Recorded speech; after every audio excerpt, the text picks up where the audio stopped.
Hello, beautiful souls. Have you had a fun few years? I have. And I was just meditating on the last 3 years, let's say, and I've noticed a pattern. The pattern is people seem to do really, really stupid things that you would think that they would inherently know are wrong, but they'll do them anyway as long as an authority figure tells them to do that. Isn't that weird? I mean, think about what's happened these last few years. People not being able to eat in restaurants because they would not take part in some kind of an experimental program where they need to inject themselves with a mystery substance. People wearing masks while driving cars alone and while on boats in lakes by themselves. People abusing others. People cutting other people out of their lives because they refuse to do what the government tells them to do, even when it goes against all logic and reason. How could that be possible? Why would people ignore their own conscience because someone on the TV in a suit told them that they should simply do something that they know is inherently wrong? Well, it comes down to belief in authority. Isn't it weird that nobody just questions? Where do these people get their authority from? Did you vote for these people on the TV? Are they really highly evolved people? Are they at a very high level of consciousness? Are they emitting just love and light? And it's clear that they're just working all day long to raise the consciousness of humanity, to lift people out of poverty.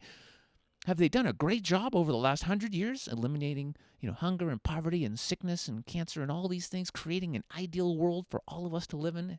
Is that why you trust these people? I don't see that.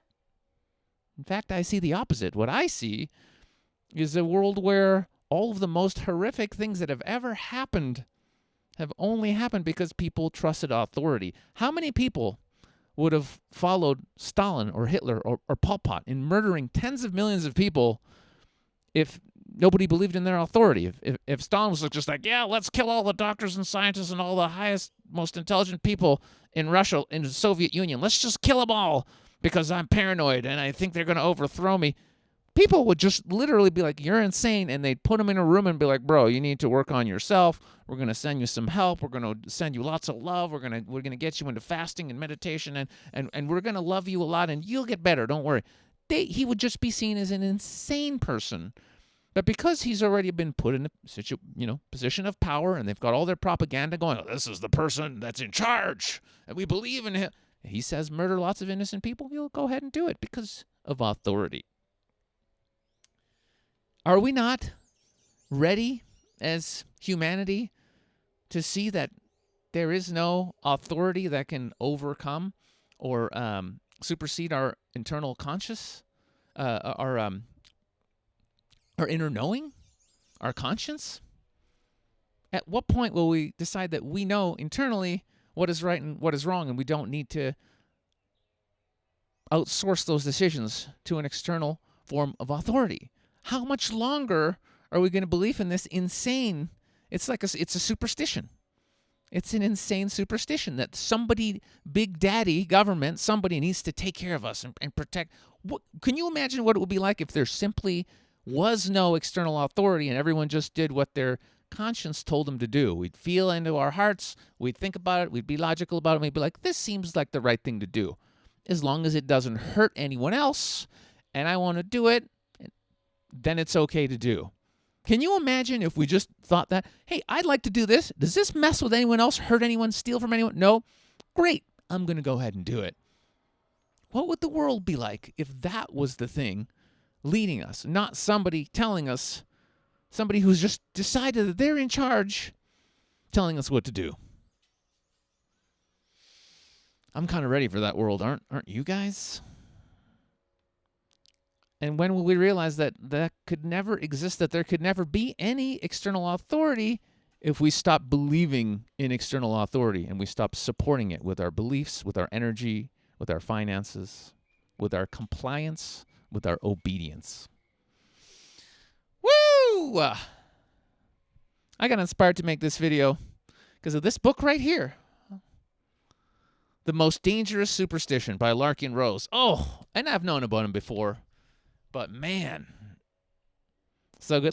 Let's read a little bit from the book, just a little tiny section, shall we? You guys will enjoy this.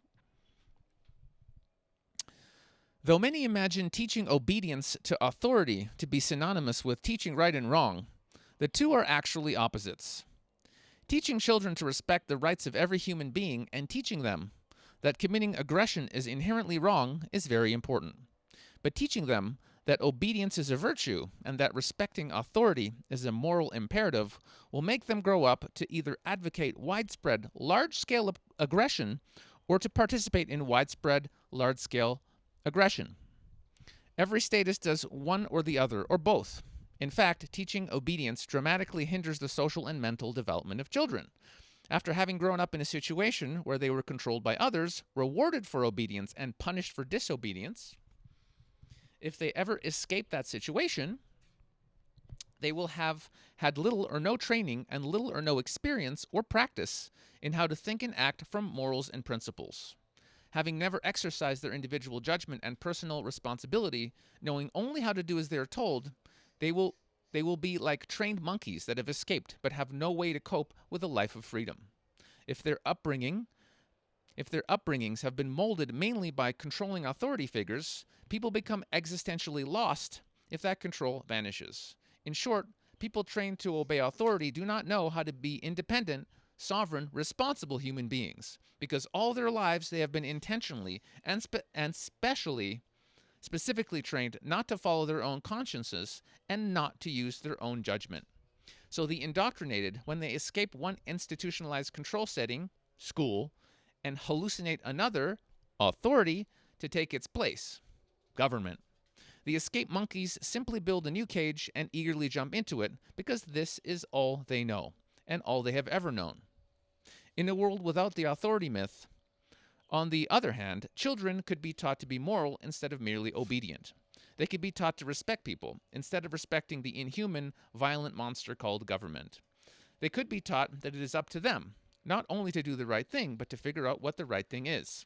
As a result, they could grow up to be responsible, thinking, useful adults, members of a peaceful and productive community, instead of growing up to be little more than cattle on the farms of tyrants. Ooh. Oh, that's good. It was hard to even pick apart to read from because it's all good. In the next video, I'm going to go into another very powerful principle. Without this other thing happening or being as it is, it would be impossible for us to live in the world that we live in today. But that is a video for next time. So join me for part 2 and know that you are loved, and don't worry, a better world is coming.